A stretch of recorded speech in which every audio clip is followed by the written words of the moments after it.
السلام علیکم ورحمۃ اللہ وبرکاتہ۔ بسم اللہ الرحمن الرحیم۔ ان الحمد للہ نحمده ونستعینه ونستغفره ونؤمن به ونتوکل علیہ ونعوذ باللہ من شرور انفسنا ومن سیئات اعمالنا من يهده الله فلا مضل له ومن يضلل فلا هادي له واشهد ان لا اله الا الله وحده لا شريك له واشهد ان محمدا عبده ورسوله اما بعد فإن خير الحديث كتاب الله وخير الهدي هدي محمد صلى الله عليه وسلم وشر الأمور محدثاتها وكل محدثة بدعة وكل بدعة ضلالة وكل ضلالة في النار۔ فأعوذ بالله السميع العليم من الشيطان الرجيم، بسم الله الرحمن الرحيم۔ يا أيها الذين آمنوا اتقوا الله حق تقاته ولا تموتن إلا وأنتم مسلمون۔ محترم سامعین کرام، اللہ رب العالمین کا بے پناہ فضل و کرم ہے ہم پر کہ اس نے ہمیں مسلمان بنایا، اور مسلمان بنانے کے بعد ہمیں صحیح عقیدے اور منہج پر بھی چلایا، اور ہمیں نبی کریم صلی اللہ علیہ وسلم کا امتی بنا کر اپنے دین کی صحیح رہنمائی ہمیں فرمائی، اور ہمیں علم حاصل کرنے اور اس پر عمل کرنے کی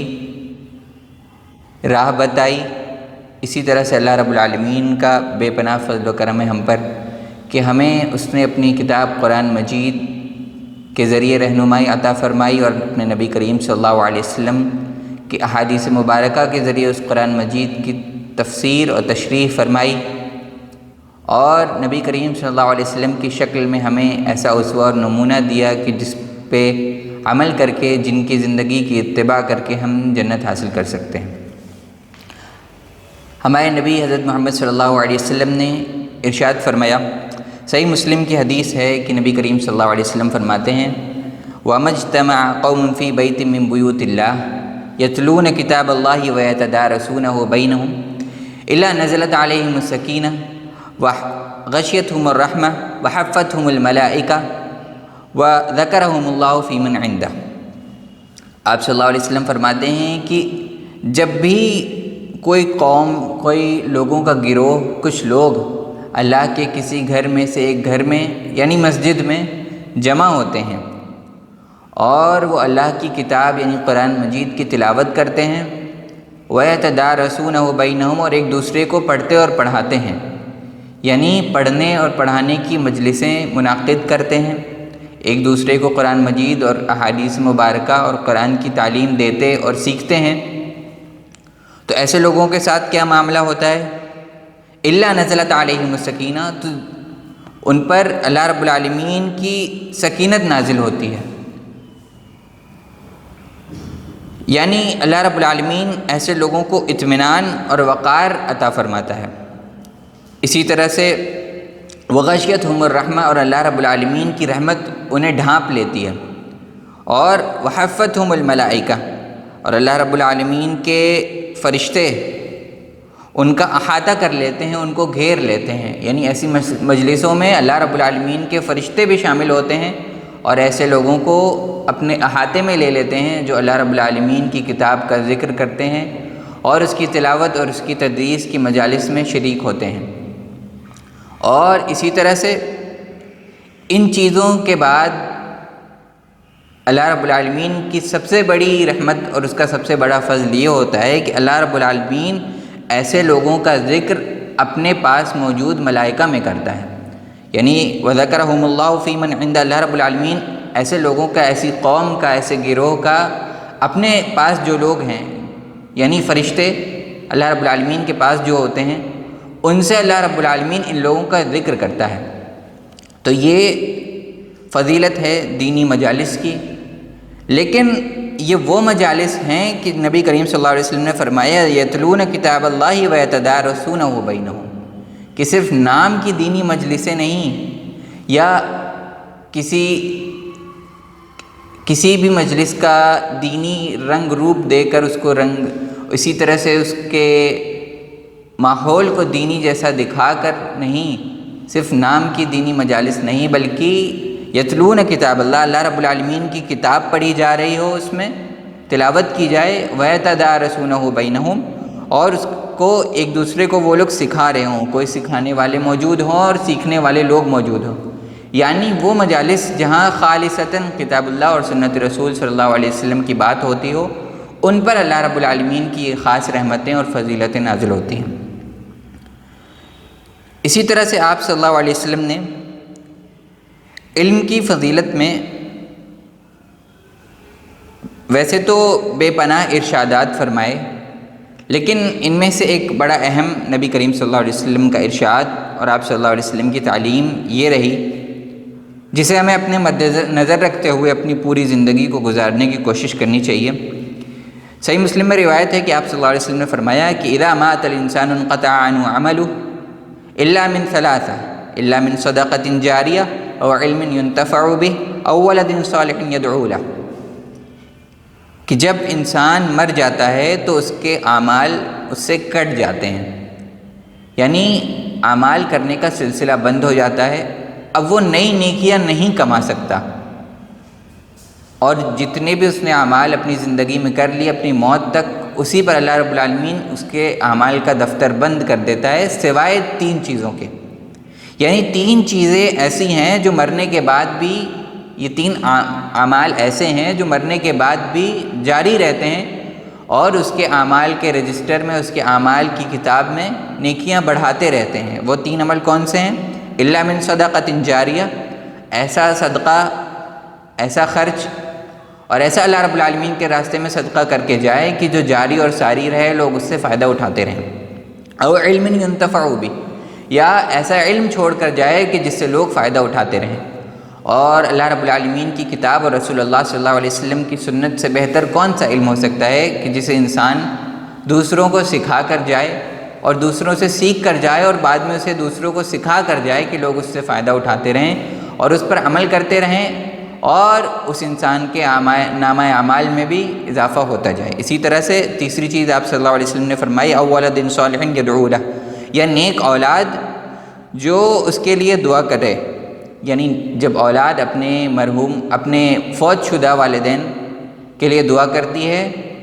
تو بھی ان کے نامہ اعمال میں اللہ رب العالمین اضافہ فرماتا ہے۔ اور یہ چیز تبھی ممکن ہے کہ جب انسان قرآن مجید کا اور سنت رسول صلی اللہ علیہ وسلم کا صحیح علم چھوڑ کر جائے گا، یعنی یہ تمام چیزیں بغیر علم کے ناممکن ہیں۔ اللہ رب العالمین سے دعا ہے کہ ہمیں صحیح علم حاصل کرنے کی توفیق عطا فرمائے، قرآن مجید اور نبی کریم صلی اللہ علیہ وسلم کی سنت مبارکہ اور احادیث مطہرہ کا صحیح فہم اور اس کی صحیح سمجھ عطا فرما کر ہمیں اس پہ عمل کرنے کی بھی توفیق عطا فرمائے۔ اب میں اپنی اس تمہیدی گفتگو کو یہیں پر مختصر کرتا ہوں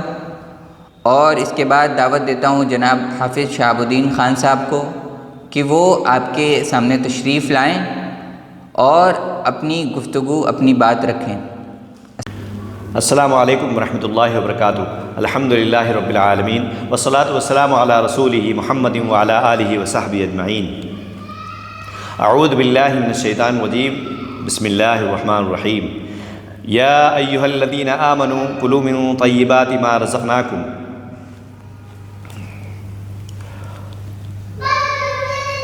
یقیناً ایک مسلمان کی زندگی میں صوم و صلاۃ اور حج و زکوٰۃ بہت زیادہ اہمیت کے حامل اعمال ہیں، کیونکہ یہ ساری چیزیں مل کر اسلام اور کفر کے درمیان امتیاز کرتی ہیں۔ لیکن اعمال کی درستگی اور حسن قبولیت کے لیے اسلام نے کچھ اصول و ضوابط بھی مقرر کیے ہیں۔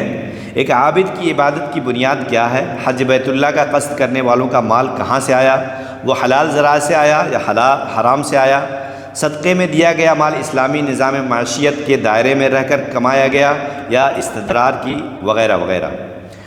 اگر یہ سارے اموال اسلامی حدود و قیود میں رہ کر حاصل کیے گئے ہیں تو ٹھیک ہے، ورنہ اس کے ذریعے وجود میں آنے والے اعمال و عبادات کو قرآن نے ہباء منصورہ سے تعبیر کیا، اور اسی وجہ سے اسلام نے رزق حلال کو رزق حلال بتایا اور سماج و معاشرے میں عزت و وقار کا باعث بنایا۔ رزق حلال کی انہی خصائص کی پیش نظر قرآن و سنت میں جا بجا اس کے اہتمام کی تاکید وارد ہوئی ہے۔ چنانچہ اللہ رب العالمین نے جملہ انبیاء کرام کو رزق حلال کھانے کی تلقین کرتے ہوئے فرمایا، یا ایھا الرسل کلوا من الطیبات واعملوا صالحا، اے پیغمبرو حلال چیزیں کھاؤ اور نیک کام کرو۔ سورہ مومنون آیت نمبر 51۔ کافران جاری کیا؟ کیونکہ رزق حلال اور نیک اعمال کی قبولیت میں گہرا ربط ہے، کیونکہ کھانا اگر حلال نہ ہوگا نیک اعمال بھی اللہ کے ہاں مقبول نہیں ہوں گے۔ ایک دوسرے مقام پر ارشاد باری تعالی ہے، یا ایھا الذین آمنوا کلوا من طیبات ما رزقناکم۔ سورہ بقرہ آیت نمبر 172 میں اللہ رب العالمین فرماتے ہیں، اے ایمان والو، جو پاکیزہ چیزیں ہم نے تمہیں دے رکھی ہیں انہیں کھاؤ۔ اور ایک مقام پر عام انسانوں کو مخاطب کرتے ہوئے فرمایا، یا ایھا الناس کلوا مما فی الارض حلالا طیبا۔ سورہ بقرہ آیت نمبر 168 میں، اے لوگو، زمین میں جتنی بھی حلال اور پاکیزہ چیزیں ہیں کھاؤ پیو۔ قرآن مجید کے علاوہ سنت نبویہ میں بھی بہت مقام پر حرام کمائی کی مذمت اور اس کے استعمال کی قباحت و شناعت بیان کی گئی ہے، جیسا کہ آپ صلی اللہ علیہ وسلم کا ارشاد ہے، قیامت کے دن جب حساب و کتاب ہوگا تو لوگوں کے قدم اس وقت تک اپنی جگہ سے نہیں ہٹ سکیں گے جب تک ان سے 5 چیزوں کے بارے میں سوال نہ کیا جائے۔ ان میں سے ایک سوال اس کے مال کے بارے میں ہوگا، من این اکتسبہ، کہ تم نے مال کہاں سے کمایا۔ صحیح ترمذی حدیث نمبر 2417۔ اسی کے ساتھ آپ صلی اللہ علیہ وسلم خود کسب حلال کے اصول کو دنیا انسانیت کے سامنے پیش کیا تاکہ انسان اس سے روشنی حاصل کرے، اپنے جملہ اعمال و افعال کو قرآن و سنت کے قالب میں ڈھالے۔ آپ صلی اللہ علیہ وسلم نے فرمایا، یا ایھا الناس ان اللہ طبیب لا يقبل الا طیبا، یا ایھا الناس ان اللہ طیب لا يقبل الا طیبا۔ صحیح مسلم حدیث نمبر 1015۔ لوگوں، اللہ پاک ہے اور پاک چیزیں ہی قبول کرتا ہے۔ رزق حلال کی اسلام نے جاودہ تاکید کی ہے، کہیں اس سے بہترین مال و متاع قرار دیتے ہوئے رسول اللہ صلی اللہ علیہ وسلم نے فرمایا، نعم المال الصالح للمرء الصالح، نیک شخص کے لیے صالح اور حلال مال بڑی نعمت ہے۔ یہی وجہ ہے کہ حرام کمائی کھانے والے کی تمام عبادات رب کائنات کی بارگاہ میں ٹھکرا دی جاتی ہیں اور ایسے شخص کی دعائیں بھی قبول نہیں ہوتی۔ نبی کریم صلی اللہ علیہ وسلم نے ایسے شخص کا ذکر کیا تو ایک طویل سفر کی وجہ سے اس کے بال پراگندہ اور جسم غبار آلود ہے، اس کی حالت آسمان کی طرح بلند کر کے یا رب پکارتا رہا، لیکن مطعمہ حرام، اس کا کھانا حرام، ومشربہ حرام، اس کا پینا حرام، وملبسہ حرام، اس کا کپڑا حرام، وغذی بالحرام، اور اس کا جسم حرام سے پلا، فإنّا یستحاب لذلك، ایسے شخص کی دعا کیسے قبول ہو سکتی ہے؟ صحیح مسلم حدیث نمبر 1015۔ آج ہم حلال و حرام کی تمیز بھول بیٹھے ہیں۔ بیجا خواہشات، نمائش اور دولت کی اندھی ہوس نے ہماری آنکھوں میں پٹی باندھ رکھی ہے، اور آج ہم اپنی خواہشات کی تکمیل کے لیے سود کو بھی لینا جائز سمجھ لیتے ہیں، حالانکہ قرآن کریم کا ارشاد ہے، یا ایھا الذین آمنوا لا تأکلوا الربا اضعافا مضاعفا واتقوا اللہ لعلکم تفلحون۔ سورہ آل عمران آیت نمبر 130 میں اللہ رب العالمین ارشاد فرماتے ہیں، اے ایمان والو، بڑھا چڑھا کر سود نہ کھاؤ اور اللہ تعالیٰ سے ڈرو تاکہ تمہیں نجات ملے۔ آج ہم غیروں کے ہاتھوں ذلیل نہیں ہیں، بلکہ یہ ہمارے اعمال کا شاخسانہ ہے، یہ تو فطرت کے اشارے ہیں، سنبھل جاؤ ورنہ حالات بد سے بدتر ہونے والے ہیں۔ افسوس صدا افسوس کی شاہین نہ بنا لو، دیکھیں نہ تیری آنکھ فطرت کے اشارے۔ جیسا کہ قرآن کریم میں اللہ رب العالمین ارشاد فرماتے ہیں،